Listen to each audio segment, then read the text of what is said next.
Com o nascimento do Microsoft Fabric, o Databricks ele morre? Bom, é uma pergunta que muitas pessoas que trabalham com dados ou estão se relacionando com o mundo de dados, principalmente no universo Microsoft, se perguntam. Porque, poxa, o Microsoft Fabric veio com uma estrutura de dados unificados que tem todas as estruturas necessárias para um universo de analytics existir. Eu ainda preciso do Databricks? Bom, é isso que a gente vai falar no vídeo de hoje. Seja muito bem-vindo, eu me chamo Henrique Bueno, eu sou Head de Dados na DataX. E o vídeo de hoje é o vídeo que a gente tem no formato como se fosse um bate-papo, sem nenhum corte, sem nenhuma edição mirabolante para o vídeo, que é a estrutura do Impulso Tech EX.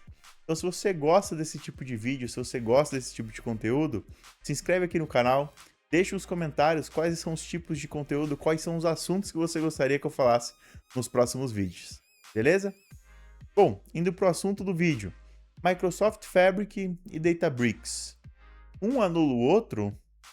Um existe com o outro? Um substitui o outro? Bom, para responder algumas dessas perguntas, é bacana a gente voltar alguns passos para trás e entender o que é o Microsoft Fabric e o que é o Databricks. Imagine assim, o Databricks é uma estrutura de processamento de dados muito robusta. Então imagina que ele é como se fosse um motor de Fórmula 1. Uma estrutura eficiente, eficaz, que faz um processamento muito massivo e robusto, gera os insights, tritura os seus dados, transforma em informação e consegue gerar insights de uma forma super bem estruturada e com toda a catalogação de tudo que ele faz.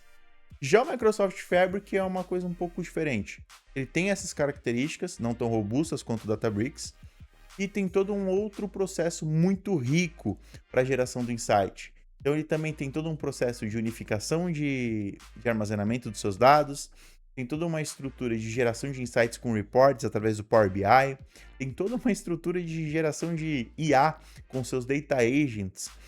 São várias estruturas que ficam dentro do mesmo lugar, do mesmo silo, com a mesma governança, com a mesma estrutura de segurança. Então, todos esses componentes fazem parte de um único lugar. Imagina então que o Microsoft Fabric é como se fosse um canivete suíço.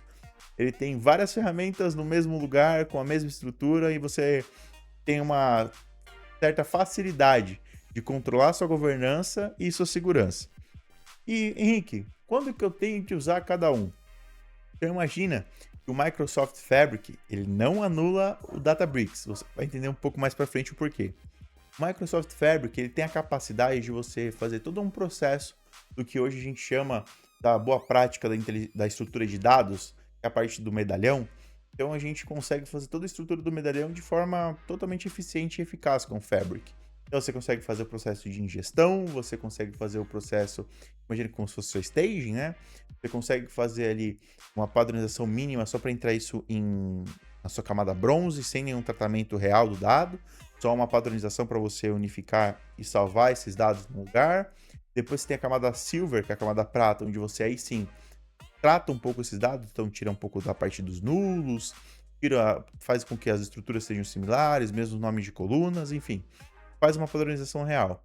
E o Gold, onde você enriquece, cria os silos, faz um processo de agrupamento, cria ali as certas medidas de cálculo já para você só consumir e gerar um insight em cima desses dados na camada ouro. Então imagina, você consegue criar seus reports, machine learning, estrutura de data agents conectados em alguns silos de dados, enfim. E além disso, o Microsoft Fabric ele tem uma robustez muito grande dos seus conectores, onde ele é enriquecido com várias estruturas de mirroring de dados, shortcuts, estruturas de streaming, enfim, uma infinidade muito grande de conexões, que é o que faz um diferencial muito grande para ele. Já o Databricks, ele também tem muitos conectores e um diferencial muito bacana. Ele tem a execução possível de qualquer cloud. Então, o Databricks ele consegue ser estruturado em Azure, GCP, AWS, enfim, todas as estruturas que você conheça ali de principais de cloud, ele consegue se estruturar. Só que um diferencial muito grande do Databricks, então fica tranquilo, ele não morreu, ele não vai ser substituído pelo Fabric. E por isso que foi que eles podem andar muito juntos. Porque o Databricks ele é realmente um processo triturador de dados. Então, imagina que para a estrutura de Big Data, um processo que a gente está falando de tera, petabytes, ele consegue trabalhar de uma forma como nenhuma outra ferramenta.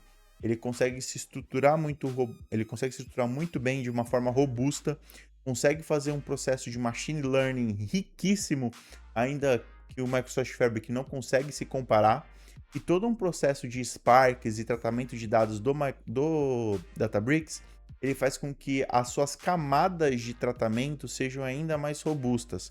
E como eu falei, o Databricks ele também tem um processo de catalogação, o Microsoft Fabric também. O Microsoft Fabric tem o Purview e o Databricks tem o Unit Catalog. Então são todas as estruturas possíveis ali dentro. Só que o Databricks ele é muito mais robusto. Ele traz um tratamento, um processamento de escala muito rico. Então imagina que você tem várias estruturas de dados, como eu falei, estruturas de Big Data. Qual você vai escolher? Com certeza o Databricks. Você tem várias fontes de dados de vários lugares, com baixa robustez, vamos dizer assim, nesses seus dados, mas são várias estruturas de vários lugares. O que eu escolho? Fabric.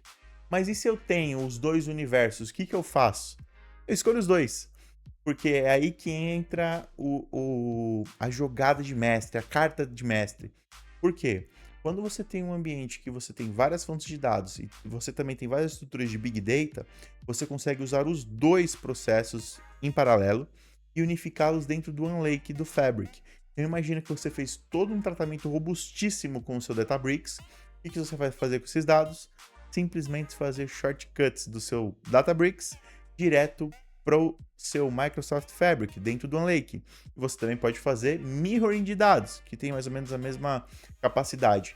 Então imagina que você faz o mirroring de dados das suas tabelas, dos seus tratamentos que você fez no Databricks, eles já estão prontos para utilizar em tudo que o Fabric tem de mais moderno e mais tecnológico, como todo o processo de enriquecimento para um Data Agent, todo um processo para a criação de um report Power BI. Então, o que é o mais importante quando você está distribuindo e estruturando o seu projeto, criando sua arquitetura? É conhecer esses dois caras de uma forma muito detalhada, porque ele vai gerar essa informação para você e quando você estiver criando, você vai entender onde cada um pode jogar. E não simplesmente jogar fora um porque um outro chegou. Ou selecionar o outro porque faz mais tempo que você usa e eu não vou querer conhecer o novo. Na verdade, não. Você tem que usar os dois ao seu favor e fazer com que eles trabalhem juntos para gerar o melhor insight e o melhor resultado possível para você e para sua companhia. Bom, eu espero que esse vídeo tenha te ajudado.